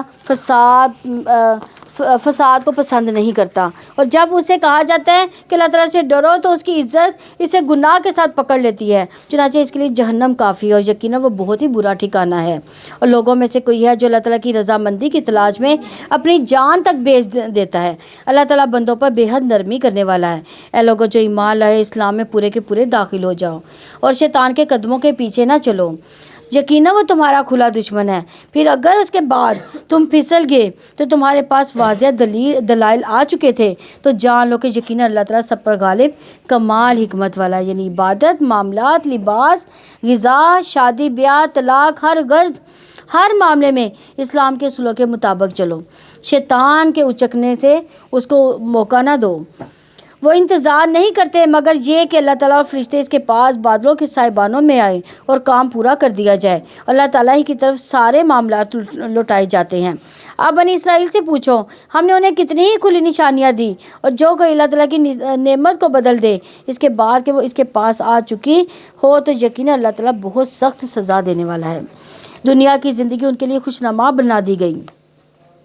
جنہوں نے کفر کیا وہ ان لوگوں کو مذاق اڑاتے ہیں جو ایمان لائے، حالانکہ جو لوگ اللہ تعالیٰ سے ڈر گئے وہ قیامت کے دن سے بلند ہو گئے۔ وہ اللہ تعالیٰ جس کو چاہتا ہے بے حساب رزق دیتا ہے۔ لوگ ایک ہی امت ہے، پھر اللہ تعالیٰ نے انبیاء کو خوشخبری دینے والا، ڈرانے والا بنا کر بھیجا، ان کے ساتھ کتاب کو حق کے ساتھ نازل کیا تاکہ وہ لوگوں کے درمیان ان باتوں کا فیصلہ کر دے جن میں انہوں نے اختلاف کیا، اور اس میں اختلاف نہیں کیا مگر ان لوگوں نے جنہیں کتاب دی گئی اس کے بعد کہ ان کے پاس واضح دلائل آ چکے تھے، آپس میں ضد کی وجہ سے۔ پھر اللہ تعالیٰ نے اپنے حکم سے ان لوگوں کو جو ایمان لائے حق میں سے ہدایت دی جس میں انہوں نے اختلاف کیا تھا، اور اللہ تعالیٰ جس کو چاہتا ہے سیدھے راستے کی ہدایت دیتا ہے۔ تو پھر ہدایت ہمیں کس سے مانگنی ہے؟ اللہ تعالیٰ سے۔ تو ہم ہدایت کب مانگتے ہیں؟ نماز میں مانگتے ہیں۔ کیا کہتے ہیں ہم لوگ؟ ہاں، دل کی حاضری کے ساتھ کہا کریں اہدنا الصراط المستقیم، یا تم نے گمان کر رکھا ہے کہ تم جنت میں داخل ہو جاؤ گے، حالانکہ ابھی تم پر ان لوگوں جیسے حالات نہیں آئے جو تم سے پہلے گزر چکے تھے۔ ان کو تنگ دستی، تکلیف پہنچی اور وہ بری طرح ہلا دیے گئے، یہاں تک کہ رسول بھی اور وہ لوگ جو ان کے ساتھ ایمان لائے کہہ اٹھے اللہ کی مدد کب آئے گی۔ یعنی ہم دیکھیں کتنی آسانیاں کرتے ہیں اپنے لیے، کتنی آسان زندگی اللہ تعالیٰ نے ہمیں دی ہے۔ انہوں نے ایمان کیسے قبول کیا تھا، یعنی اتنے ظلم کے باوجود وہ ایمان والے تھے۔ اور سن لو یقیناً اللہ تعالیٰ کی مدد قریب ہی ہے۔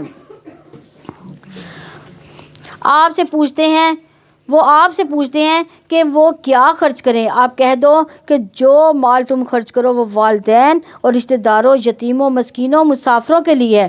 جو بھلائی تم کرتے ہو یقیناً اللہ تعالیٰ اس کو خوب جاننے والا ہے۔ تم پر قتال فرض کر دیا گیا حالانکہ وہ تمہارے لیے ناپسندیدہ ہے۔ ہو سکتا ہے کہ تم کوئی چیز ناپسند کرو، وہ تمہارے لیے بہتر ہو، اور ہو سکتا ہے کہ تم کوئی چیز پسند کرو حالانکہ وہ تمہارے لیے بدتر ہو۔ اللہ تعالیٰ جانتا، تم نہیں جانتے۔ کیا ہم جانتے ہیں کہ کون سی چیز ہمارے لیے بہتر ہے؟ جو ہم اپنے لیے پسند کرتے ہیں ہو سکتا ہے کہ وہ ہمارے لیے اچھی نہ ہو۔ اور وہ آپ سے حرمت والے مہینے میں قتال کرنے کے بارے میں سوال کرتے ہیں، آپ کہتے ہیں اس میں قتال کرنا کبیرہ گناہ ہے۔ اللہ تعالیٰ کی راہ سے روکنا، اس کے ساتھ کفر کرنا، مسجد حرام سے روکنا اور اس کے رہنے والوں کو وہاں سے نکالنا اللہ تعالیٰ کے نزدیک اس سے زیادہ بڑا گناہ ہے، اور فتنہ قتل سے زیادہ بڑا ہے۔ اور وہ ہمیشہ تم سے لڑتے رہیں گے یہاں تک کہ اگر وہ استطاعت پائیں تو تمہیں تمہارے دین ہی سے پھیر دیں گے، اور تم میں سے جو اپنے دین سے پھر جائے پھر وہ مر جائے اس حال میں کہ وہ کافر ہو جائے۔ پہلے مسلمان ہوا پھر مرتد ہوا تو کیا ہوگا؟ کافر ہو گیا، مرتد ہو گیا۔ تو یہی لوگ ہیں جن کے اعمال دنیا اور آخرت میں ضائع ہو جائیں گے، اور یہی لوگ آگ والے ہوں گے، وہ اس میں ہمیشہ رہنے والے ہیں۔ یعنی مرتد کی سزا آگ ہے، جہنم ہے۔ یقیناً جو لوگ ایمان لائے، جنہوں نے ہجرت کی، اللہ تعالیٰ کی راہ میں جہاد کیا، وہی اللہ تعالیٰ کی رحمت کی امید رکھتے ہیں، اور اللہ تعالیٰ بے حد بخشنے والا، نہایت رحم والا ہے۔ وہ آپ سے شراب اور جوئے کے بارے میں پوچھتے ہیں، آپ کہہ دیں کہ ان دونوں میں بہت بڑا گناہ ہے اور لوگوں کے لیے کچھ فائدہ بھی ہے، اور ان دونوں کا گناہ ان کے فائدوں سے بہت بڑا ہے۔ اور آپ سے وہ پوچھتے ہیں کہ کیا خرچ کریں، آپ کہہ دیں کہ جو ضرورت سے زائد ہوں۔ ہم تو ضرورت سے زائد جمع کر لیتے ہیں، کہ ایسا ہی نہیں ہے؟ اللہ تعالیٰ اسی طرح تمہارے لیے آیات کھول کر بیان کرتا ہے تاکہ تم غور و فکر کرو دنیا اور آخرت کے بارے میں۔ اور وہ آپ سے یتیموں کے بارے میں سوال کرتے ہیں، آپ کہہ دو کہ ان کے لیے کچھ نہ کچھ سنوارتے رہنا بھلائی کا کام ہے، اور اگر انہیں ساتھ ملا لو تو وہ تمہارے بھائی ہیں۔ یعنی یتیموں کا مال جو ہے اپنے مال سے ملا لو تو وہ تمہارے بھائی ہیں، یعنی اس طرح سے نہ کھاؤ کہ ان کا مال ہی ضائع کر دو۔ اور اللہ تعالیٰ بگاڑنے والے کو سنوارنے والے سے خوب جانتا ہے، اور اگر اللہ تعالیٰ چاہتا تو تمہیں ضرور مشقت میں ڈال دیتا، لیکن اللہ تعالیٰ سب پر غالب کمال حکمت والا ہے۔ اور تم مشرک عورتوں سے نکاح نہ کرو جب تک کہ وہ ایمان نہ لائیں، اور مومن لونڈی ایک مشرک عورت سے بہتر ہے، اگرچہ مشرکہ تمہیں اچھی لگے، اور نہ ہی اپنی عورتوں کو مشرک مردوں کے نکاح میں دو یہاں تک کہ وہ ایمان لے آئے۔ لیکن آج کل تو یہ بہت عام ہو گیا، ہمارے مسلمان عورتیں کافروں کے ساتھ بیاہی جاتی ہیں، اور مسلمان مرد کافر عورتوں کے ساتھ شادیاں کر رہے ہیں، اور حالانکہ اللہ تعالیٰ نے اس کی ممانعت کی ہے، اور مومن غلام مشرک مرد سے بہتر ہے۔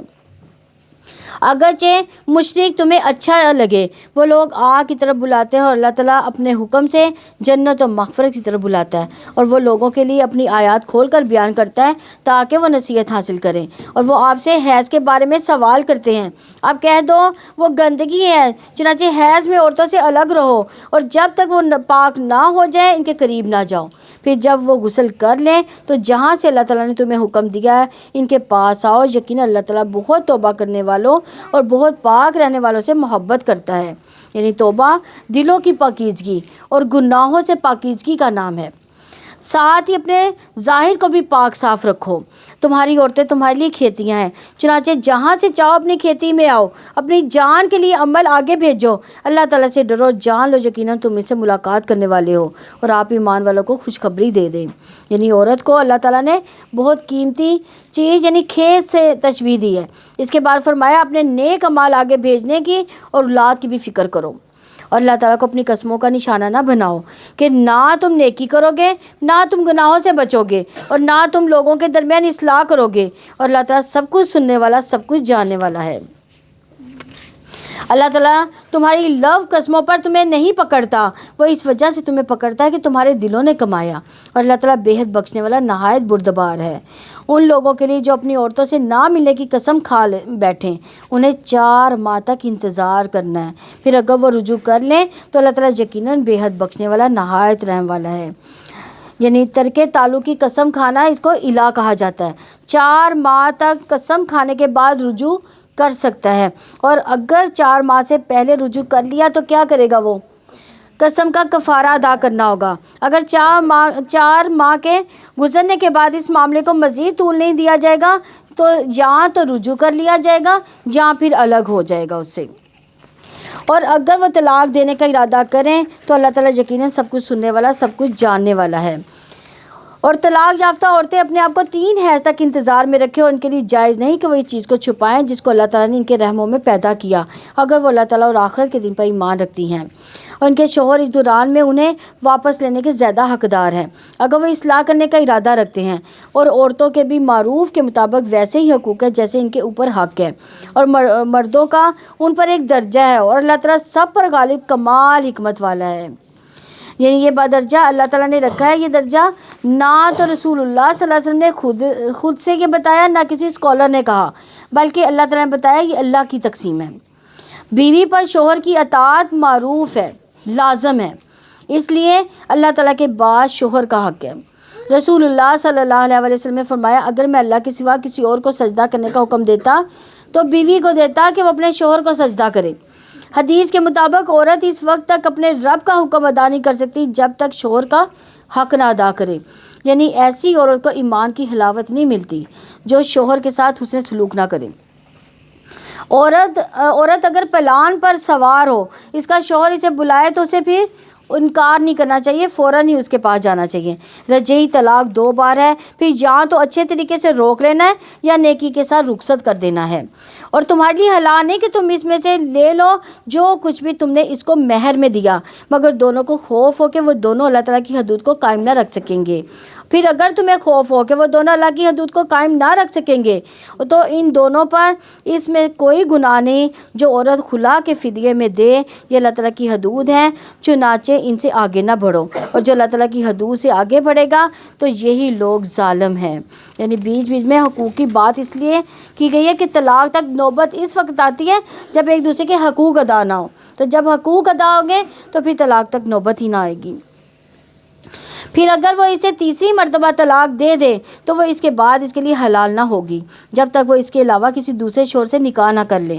پھر اگر وہ دوسرا شخص اس کو طلاق دے تو ان دونوں پر کوئی گناہ نہیں کہ وہ دونوں آپس میں رجوع کر لیں، اگر وہ دونوں سمجھے کہ دونوں اللہ تعالیٰ کی حدود قائم رکھ سکیں گے، اور یہ اللہ تعالیٰ کی حدود ہیں جنہیں وہ ان لوگوں کے لیے بیان کرتا ہے جو علم رکھتے ہیں۔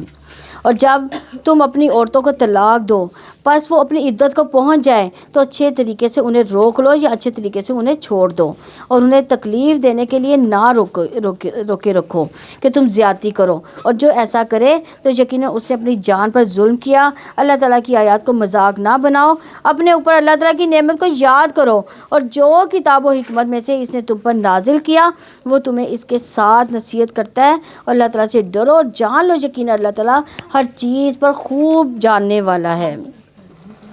اور جب تم عورتوں کو طلاق دو اور وہ اپنی عدت کو پہنچ جائے تو ان کو نہ روکو کہ اپنے شوہروں کے ساتھ نکاح کر لیں جب وہ اچھے طریقے سے آپس میں راضی ہو جائیں۔ یہ ہے جس کے ساتھ اس شخص کو نصیحت کی جاتی ہے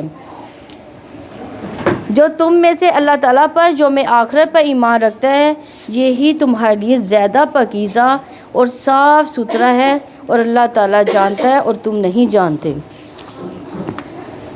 اور مائیں اپنی اولاد کو پورے 2 سال دودھ پلائیں، یہ اس کے لیے ہے جو ارادہ رکھے اور رضاعت کی مدت کو پورا کرے، اور باپ کے ذمے ان عورتوں کو معروف کے مطابق کھانا اور کپڑے دینا ہے۔ کسی شخص کو اس کی طاقت سے زیادہ تکلیف نہیں دی جاتی، نہ کسی ماں کو اس کے بچے کی وجہ سے نقصان پہنچایا جائے اور نہ ہی باپ کو اس کے بچے کی وجہ سے تکلیف پہنچائی جائے۔ اکثر ہوتا ہے نا کہ ماں باپ جو ہے ایک دوسرے کو ذلیل کرنے کے لیے بھی بچوں کے ذریعے جو ہے اذیت دیتے ہیں. یہ وہ والی بات کی جا رہی ہے کہ نہ تو باپ بچے کی وجہ سے ماں کو تکلیف دے اور نہ ماں بچے کی وجہ سے باپ کو تکلیف دے, اور یہی ذمہ داری وارث پر بھی ہے. پھر اگر دونوں باہمی رضامندی اور باہمی مشورے سے دودھ چھڑانے کا ارادہ کریں تو بھی ان دونوں پر کوئی گناہ نہیں, اور اگر ارادہ کر لو کہ اپنے بچوں کو دودھ پلواؤ تو تم پر کوئی گناہ نہیں. جب معروف طریقے کے مطابق جو دینا ہو وہ تم ان کو پورا ادا کر دو, اور اللہ تعالیٰ سے ڈرو اور جان رکھو یقیناً جو بھی تم کرتے ہو اللہ تعالیٰ اس کو خوب دیکھنے والا ہے. یعنی بچے کو دودھ پلانا فرض ہے, بچے کا یہ ثابت شدہ جو ہے اللہ تعالیٰ کی طرف سے حق ہے. رسول اللہ صلی اللہ علیہ وسلم نے فرمایا, میرے پاس 2 آدمی آئے, انہوں نے میرا بازو پکڑا, مجھے دشوار گزار پہاڑ کے پاس لے گئے. ہم ایسی عورتوں کے پاس سے گزرے کہ سانپ ان کے سینوں کو نوچ رہے تھے. میں نے پوچھا ان عورتوں کا کیا معاملہ ہے؟ انہوں نے کہا یہ اپنے بچوں کو دودھ نہ پلانے والی عورتیں ہیں. عورتیں دودھ کیوں نہیں پلاتی بھلا دودھ بتائیں؟ ہمارے فیگر نہ خراب ہو جائے, یہ وجہ ہوتی ہے دودھ نہ پلانے کی. تو یہ بہت بڑا ظلم ہے, کیونکہ اگر ایسا بچہ ساری زندگی کے لیے صحت کے مسائل کا شکار بھی ہو سکتا ہے, لیکن اگر عورت بیمار ہے تو وہ دودھ چھڑوا بھی سکتی ہے. اور جو لوگ تم میں سے وفات پا جائیں اور اپنے پیچھے بیویاں چھوڑ جائیں وہ اپنے آپ کو 4 مہینے 10 دن تک انتظار میں رکھیں. پھر جب وہ اپنی عدت کو پہنچ جائیں تو جو کچھ وہ اپنی ذات کے بارے میں معروف طریقے سے کریں تم پر اس کا کوئی گناہ نہیں, اور اللہ تعالیٰ ان کاموں سے پوری طرح باخبر ہے جو تم عمل کرتے ہو. یعنی بیوہ عورت کی یہاں پہ عدت بتا دی گئی ہے. اور تم پر کوئی گناہ نہیں کہ تم عورتوں کو اشارتاً نکاح کا پیغام دو یا اپنے دل میں چھپاؤ. اللہ تعالیٰ نے جان لیا کہ تم لازماً انہیں ضرور یاد کرو گے, لیکن تم ان سے کوئی پوشیدہ عہد و پیمان نہ کرو گے مگر یہ کہ تم معروف بات کہو اور عقد نکاح کا ارادہ نہ کرو یہاں تک کہ عدت اپنی انتہا کو پہنچ جائے. اس کا کیا مطلب ہے؟ مطلب بیوہ سے اگر شادی کرا یعنی عدت کے دوران جو ہے کیا کریں گے؟ نکاح کا پیغام نہیں بھیجیں گے. مطلب اگر پیغام بھی بھیجنا ہے وہ بھی جب اس کی عدت پوری ہو پھر بھیجنا. ہاں عدت پوری ہو, یعنی اشارتاً کہا جا سکتا ہے, ویسے نہیں کہا جا سکتا. اور جان لو اللہ تعالیٰ یقیناً جانتا ہے جو کچھ تمہارے دلوں میں ہے, لہٰذا تم اس سے ڈر جاؤ اور جان لو اللہ تعالیٰ یقیناً بے حد بخشنے والا نہایت بردبار ہے. اور تم پر کوئی گناہ نہیں اگر تم عورتوں کو طلاق دے دو کہ تم نے ابھی انہیں ہاتھ نہ لگایا ہو یا ان کا مہر تک مقرر نہ کیا ہو, اور ان کو کچھ سامان دے دو خوشحال پر اس کی کشائش کے مطابق اور تنگ دست پر اس کی حیثیت کے مطابق. معروف طریقے سے ساز و سامان دینا ہے, نیکی کرنے والوں پر حق ہے. اور اگر تم نے انہیں طلاق دے دی اس سے پہلے کہ تم انہیں ہاتھ لگاؤ اور تم ان کے لیے مہر بھی مقرر کر چکے تھے تو جو تم نے مقرر کیا اس کا نصف لازم ہے, مگر یہ کہ وہ خود معاف کر دے یا وہ مرد معاف کر دے جس کے ہاتھ میں نکاح کی گرہ ہے. اور تقویٰ کے زیادہ قریب یہی ہے کہ تم معاف کر دو اور آپس میں فضل کو فراموش نہ کرو, یقیناً تم جو کچھ کرتے ہو اللہ تعالیٰ اس کو خوب دیکھنے والا ہے. یعنی معاف کرنا کس کے قریب ہے؟ تقویٰ کے قریب ہے. تقویٰ کی علامت ہے معاف کر دینا. تو فضل کہتے ہیں حق سے زیادہ دینے کو, اور کسی کی بھی احسان فراموشی نہیں کرنی چاہیے, اور احسان یاد رکھنا چاہیے, یہ ایمان کی نشانی ہے. اور ازدواجی تعلقات میں احسان کے بغیر خوشحالی نہیں آ سکتی. احسان صرف زندگی میں ہی نہیں بلکہ فوت ہونے کے بعد بھی اس کا یاد رکھنا چاہیے, اور احسان کو بھولنے والی عورت سے اللہ تعالیٰ بیزار ہوتے ہیں. اس لیے آپ صلی اللہ علیہ وسلم نے فرمایا اللہ تعالیٰ اس عورت کی طرف نظر رحمت نہیں دیکھتا جو اپنے خاوند کی شکر گزار نہیں, حالانکہ وہ اس سے بے نیاز نہیں ہو سکتی. سب نمازوں کی حفاظت کرو اور خصوصاً درمیانی نماز کی اللہ تعالیٰ کے لیے فرما بردار بن کر کھڑے ہو جاؤ. یعنی لڑائی جھگڑوں کے بیچ میں نماز کی بات کی جا رہی ہے, وہ کیوں کی جا رہی ہے؟ یہاں پہ تو لڑائی کی بات ہو رہی تھی کہ میاں بیوی کے درمیان لڑائی ہے, تو نماز کی طرف دھیان کر لو, لڑائی جھگڑے ختم ہو جائے. نہیں, جب لڑائی جھگڑوں کے بیچ میں اکثر ہم نماز ہی چھوڑتے ہیں. جب ہم پر کوئی مصیبت آتی ہے سب سے پہلے نماز ہی چھوٹتی ہے, تو اس لیے خصوصاً درمیانی نماز کے لیے خاص کر کہا گیا ہے درمیانی نماز کون سی نماز ہے؟ عصر کی نماز، جسے صلاۃ الوسطیٰ کے نام سے پکارا گیا ہے۔ اس کو وقت پر ادا کرنا چاہیے، کیونکہ نماز عصر میں دیر کرنا منافق کی علامت ہے۔ اسی لیے آپ صلی اللہ علیہ وسلم نے فرمایا، جس شخص کی نماز عصر فوت ہو جائے گویا اس کا اہل اس کا مال لٹ گیا۔ پھر اگر تمہیں خوف ہو تو پیدل یا سوار ہو کر پڑھ لو، پھر جب امن میں آ جاؤ تو اللہ تعالیٰ کو ایسے ہی یاد کرو جیسے اس نے تمہیں سکھایا، جسے تم نہیں جانتے تھے۔ اور تم میں سے جو لوگ فوت ہو جائیں اور بیویاں چھوڑ جائیں، ان پر لازم ہے کہ وہ اپنی بیویوں کے لیے 1 سال تک سامان دینے اور نہ انہیں نکالنے کی وصیت کریں۔ پھر اگر وہ نکل جائیں تو تم پر کوئی گناہ نہیں، جو کچھ وہ اپنے بارے میں معروف طریقے سے کریں، اور اللہ تعالیٰ سب پر غالب کمال حکمت والا ہے۔ اور طلاق یافتہ عورتوں کو معروف طریقہ سے کچھ سامان دینا متقی لوگوں پر لازم ہے۔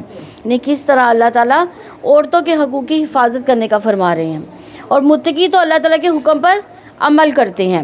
اسی طرح اللہ تعالیٰ اپنی آیات تمہارے لیے کھول کر بیان کرتا ہے تاکہ تم سمجھو۔ کیا آپ نے ان کو نہیں دیکھا جو موت کے ڈر سے ہزاروں کی تعداد میں اپنے گھروں سے نکلے؟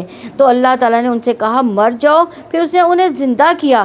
بلا شبہ اللہ تعالیٰ یقیناً لوگوں پر بڑے فضل والا ہے، مگر اکثر لوگ شکر ادا نہیں کرتے۔ اللہ تعالیٰ کی راہ میں جنگ کرو، جان لو بلا شبہ اللہ تعالیٰ سب کچھ سننے والا، سب کچھ جاننے والا ہے۔ کون ہے وہ جو اللہ تعالیٰ کو قرض حسنہ دے سو وہ اس کو بڑھا چڑھا کر اس کے لیے کئی گنا کر دے؟ یہاں قرض حسنہ سے کیا مراد ہے؟ اللہ تعالیٰ کے لیے اللہ کی راہ میں صدقہ کرنا، صدقہ خیرات کرنا، سو وہ اس کو بڑھا چڑھا کر اس کے لیے کئی گنا کر دے گا۔ اور اللہ تعالیٰ ہی تنگی اور کشادگی پیدا کرتا ہے، اسی کی طرف تم لوٹائے جاؤ گے۔ یعنی یہ مدنی صورت ہے جس میں آپ پر سال میں 1 یا 2 بار جنگ مسلط ہوتی تھی، تو اسی لیے زیادہ سے زیادہ اللہ تعالیٰ کی راہ میں صدقے کرنے کا حکم دیا گیا اور اسے قرض حسنہ شمار کیا گیا۔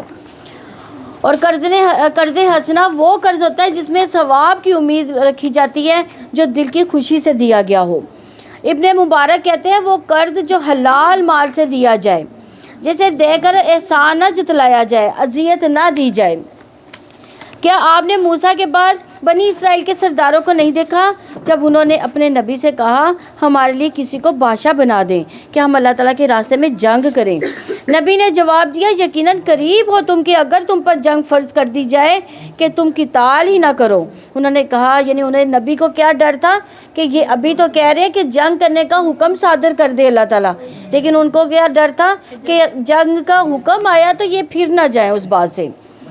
انہوں نے کہا اور ہمیں کیا ہے کہ ہم اللہ تعالیٰ کی راہ میں جنگ نہ کریں، کیونکہ یہ کون لوگ تھے؟ یہ بنی اسرائیل تھے، کیونکہ بنی اسرائیل ایک لمحے میں کہتی تھی کہ ہم پر اللہ تعالیٰ یہ حکم صادر کر دے، دوسرے لمحے وہ پھر جاتے تھے اپنی بات سے۔ تو آگے سے وہ کہتے ہیں کہ ہمیں کیا ہے کہ ہم اللہ تعالیٰ کی راہ میں جنگ نہ کریں، حالانکہ ہمیں ہمارے گھروں سے، ہمارے بیٹوں سے نکالا گیا۔ پھر جب ان پر جنگ فرض کر دی گئی تو ان میں سے تھوڑی سی تعداد کے علاوہ باقی سب پھر گئے۔ اور اللہ تعالیٰ ظالموں کو خوب جاننے والا ہے۔ ان کے نبی نے ان سے کہا بلا شبہ اللہ تعالیٰ نے یقیناً طالوت کو تمہارے لیے بادشاہ مقرر کیا۔ انہوں نے جواب دیا ہم پر اس کی حکومت کیسے ہو سکتی ہے جبکہ ہم اس سے زیادہ بادشاہت کے حقدار ہیں۔ کیوں کہتے تھے وہ؟ کیونکہ وہ غریب تھا، وہ لوگ امیر تھے، وہ کہتے تھے ہمارے پاس پیسہ ہے، مال و دولت ہے، ہم اس عہدے کے حقدار ہیں کہ ہم بادشاہ بنیں۔ وہ کہتے ہیں کہ جبکہ ہم اس سے زیادہ بادشاہت کے حقدار ہیں، اسے مالی کشائش بھی نہیں دی گئی۔ نبی نے کہا بلا شبہ اللہ تعالیٰ نے اسے تم پر چنا اور اسے علمی و جسمانی فراغی عطا کی۔ اللہ تعالیٰ اپنی بادشاہت جسے چاہتا ہے عطا کرتا ہے، اور اللہ تعالیٰ بڑی وسعت والا، سب کچھ جاننے والا ہے۔ یعنی ہمارے دین میں منصب کی چاہت کی ممانعت ہے۔ خود سے کوئی عہدہ مل جائے تو پھر انکار بھی نہیں کرنا چاہیے، لیکن اگر مل جائے تو اللہ تعالیٰ سے مدد بھی مانگنی چاہیے۔ اس کے ذریعے سے اللہ تعالیٰ کے قریب ہونا چاہیے، کیونکہ علم والوں کو بغیر علم والے پر فضیلت حاصل ہے۔ اس میں دیکھنا یہ چاہیے کہ لیڈرشپ میں 2 خصوصیات ہونی چاہیے۔ 2 خصوصیات کا یہاں ذکر کیا گیا، کون کون سی؟ ایک جسمانی قوت موجود ہے اس شخص میں، اور دوسری کام کرنے کی اہلیت ہو، اس کام کو کرنا بھی وہ چاہتا ہو۔ اور ان سے ان کے نبی نے کہا اس کی بادشاہت کی نشانی یہ ہے کہ تمہارے پاس وہ صندوق آ جائے گا جس میں تمہارے رب کی طرف سے سکینت ہوگی اور آل موسیٰ اور آل ہارون کی باقیادت ہوگی، اس کو فرشتے اٹھا کر لائیں گے، بلا شبہ اس میں تمہارے لیے یقیناً نشانی ہے اگر تم مومن ہو۔ یہ آیت سکینت کہلاتی ہے، اور سکینت وہ اطمینان ہوتا ہے جو اللہ تعالیٰ اپنے بندوں کے دلوں میں ڈالتا ہے۔ سکینت بندے کو سکون اور وقار پر ابھارتی ہے، خوف کے وقت انسان کے دل کو مضبوطی دیتی ہے، فتنے اس کو ہلا نہیں سکتے۔ اور یہ کون سے تابوت سکینت کی بات ہو رہی تھی؟ یہ بنی اسرائیل کے پاس ایک تابوت تھا جس میں تمام نبیوں کی کچھ نشانیاں موجود تھیں، تو یہ لوگ جس جنگ میں اس تابوت کو آگے رکھتے تھے تو یہ سمجھتے تھے کہ یہ ہماری کامیابی کی نشانی ہے۔ تو اللہ تعالیٰ نے چونکہ وہ بادشاہ نہیں مان رہے تھے تو اللہ تعالیٰ نے کہا کہ اس کی یہ نشانی ہے کہ میں آپ کو وہ تابوت عطا کر دوں گا، اور جس کو ساتھ میں یہ بھی بتایا اس کی نشانی کہ یہ فرشتے اٹھا کر لے کر آئیں گے۔ اور قرآن مجید میں 6 مقامات میں اس طرح کی آیت ہے، یعنی تابوت سکینت کے بارے میں، سکینت والی وہ آیات کہلاتی ہیں۔ اور ایک سورہ بقرہ میں یہ والی آیت ہے، اور 2 بار جو ہے سورہ توبہ میں، ایک 26 نمبر ایک 40 نمبر، 3 بار سورہ فاتحہ میں 4، 18 اور 26 نمبر۔ تو یہ آیات پڑھنے سے کیا ہوتا ہے، جب انسان ان آیات کو سنتا ہے پڑھتا ہے تو شیطانی حملوں اور بیماریوں سے اس کو نجات مل جاتی ہے۔ اس لیے ابن قیم کہتے ہیں کہ ابن تیمیہ رحم اللہ پر جب معاملات شدت اختیار کر جاتے تو وہ سکینت والی آیات پڑھتے، اور میں نے ان کو ایک بہت عظیم واقعہ بیان کرتے ہوئے سنا جو ان کی بیماری میں پیش آیا۔ وہ اس کو برداشت کرنے سے عاجز تھے، کس چیز کو؟ بیماری کو۔ ان پر بیماری طاری ہو گئی جو ان سے برداشت نہیں ہو پا رہی تھی۔ یہ شیطانی روحوں سے جنگ کرنے اور ان سے مقابلہ کرنے کا واقعہ ہے کہ جب ان کی قوت کمزور ہو گئی تو ان کے سامنے شیطانی روحیں ظاہر ہو گئی۔ جب معاملہ ان پر شدت اختیار کر گیا تو انہوں نے اپنے رشتہ داروں سے کہا کہ مجھ پر سکینت والی آیات پڑھو، پھر وہ حالت ان سے ختم ہو گئی اور وہ بیٹھ گئے اور کوئی بیماری ہی نہ رہی۔ اسی طرح کسی بھی پریشانی کے وقت ان آیات کو پڑھنا دل کے سکون کا باعث ہے، کیونکہ یہ آیات پڑھنے سے بے قراری اور بے چینی دور کر دی جاتی ہے۔ ہم بھی پڑھ سکتے ہیں یہ انشاءاللہ آپ کو یہ اس کے پمفلٹ مل جائیں گے، اور ایمان میں اضافے کا باعث بھی بنتی ہیں۔ پھر بس جب طالوت فوجوں کے ساتھ جدا ہوا تو اس نے کہا اللہ تعالیٰ تمہیں یقیناً ایک نہر کے ذریعے آزمانے والا ہے، چنانچہ جس نے اس میں سے پیا وہ مجھ سے نہیں، اور جس نے اسے نہ چکھا تو یقیناً وہ میرا ہے، مگر جو کوئی اپنے ہاتھ سے ایک چلو بھر لے سو ان میں سے تھوڑے لوگوں کے سوا سب نے پیا۔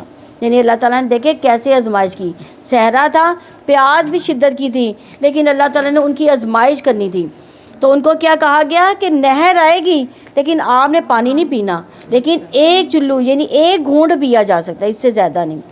سو ان میں سے تھوڑے لوگوں کے سوا سب نے پیا، یعنی جنہوں نے پی لیا اس کی پیاس اور اللہ تعالیٰ نے بڑھا دی، جس نے نہیں پیا اللہ کا حکم مانا اللہ تعالیٰ نے اپنی رحمت سے اس کی پیاس بجھا دی۔ چنانچہ جب طالوت نے اور ان لوگوں نے جو ان کے ساتھ ایمان لائے انہوں نے دریا پار کر لیا تو انہوں نے کہا آج ہمیں جالوت اور اس کی فوجوں کا مقابلہ کرنے کی طاقت دی۔ جنہوں نے پانی پیا ان میں طاقت بھی ختم ہو گئی، اب وہ جنگ کرنے کے لیے بھی تیار نہیں ہے۔ لیکن جو یقین رکھتے تھے، جنہوں نے پانی نہیں پیا تھا، ان کو یقین تھا کہ وہ اللہ تعالیٰ سے ملاقات کرنے والے ہیں، انہوں نے کہا کتنی ہی چھوٹی چھوٹی جماعتیں اللہ تعالیٰ کے حکم سے بڑی بڑی جماعتوں پر غالب آ گئیں۔ جیسے غزوہ بدر میں کیا ہوا تھا، 313 لوگ تھے مسلمانوں کے اور کفار کے کتنے تھے؟ 1000۔ تو کون غالب آیا تھا؟ چھوٹی جماعت بڑی جماعت پر غالب آ گئی تھی۔ تو ایسے انہوں نے کہا کتنی چھوٹی چھوٹی جماعتیں ہیں، اللہ تعالیٰ کے حکم سے بڑی بڑی جماعتوں پر غالب آ گئیں، اور اللہ تعالیٰ صبر کرنے والوں کے ساتھ ہے۔ اور جب وہ جالوت اور اس کی فوجوں کے سامنے ہوئے تو انہوں نے دعا کی اے ہمارے رب ہم پر صبر انڈیل دے اور ہمارے قدموں کو جما دے اور کافر لوگوں کے مقابلے میں ہماری مدد فرما۔ کون سی دعا ہے یہ؟ ربنا افرغ علینا صبرا وثبت اقدامنا وانصرنا علی القوم الکافرین۔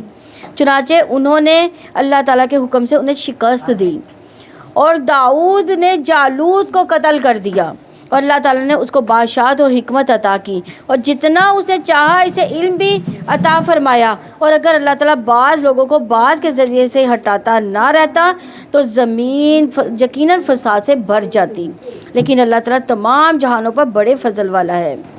یعنی اللہ تعالیٰ اپنے بندوں کی خود حفاظت فرماتا ہے، ان کا دفاع کرتا ہے، ظالموں کو ظلم سے روکتا ہے، کیونکہ کامیابی کا معیار زیادہ اسباب پر نہیں ہے بلکہ ایمان پر ہوتا ہے، اس کے ساتھ اس بات پر ہوتا ہے کہ انسان کس طرح اللہ کے حکم کے مطابق محنت اور تیاری کر رہا ہے۔ یہ اللہ تعالیٰ کے آیات ہیں جو ہم آپ پر حق کے ساتھ پڑھ رہے ہیں، اور بے شک آپ یقیناً رسولوں میں سے ہیں۔ الحمدللہ ہمارا یہ پارہ کمپلیٹ ہوا۔ اللہ تعالیٰ ہمیں اس کو سمجھنے، اس پر عمل کی توفیق عطا فرمائیں۔ وآخر دعوانا ان الحمدللہ رب العالمین۔